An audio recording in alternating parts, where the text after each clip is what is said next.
ভারতীয় সময় অনুসারে বুধবার সন্ধ্যা ঠিক 6:04 চাঁদের দক্ষিণ মেরু জয় করেছে ভারত। চাঁদের মাটিতে পা রেখেছে চন্দ্রযান-3। এটা ভারতের কাছে একদিকে যেমন গৌরবময় মুহূর্ত, ঠিক তেমনি ঐতিহাসিক অভিজ্ঞতাও বটে।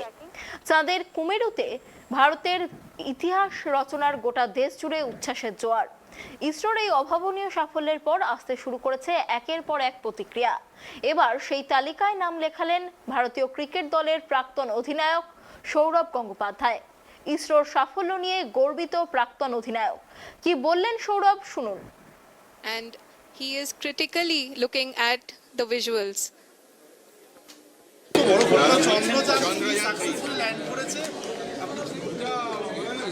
আমি পোস্টও করেছি সোশ্যাল মিডিয়াতে, তো ইসরোকে আমার অনেক অনেক congratulation. This a remarkable achievement and with the least of cost. এর আগেও চাঁদে বিভিন্ন দেশ থেকে পৌঁছেছে, কিন্তু ভারতবর্ষের জন্য এটা প্রথমবার and with minimum cost. So আমি বারবার বলে থাকি, আমি আগেও বলেছি, we live in an incredible country.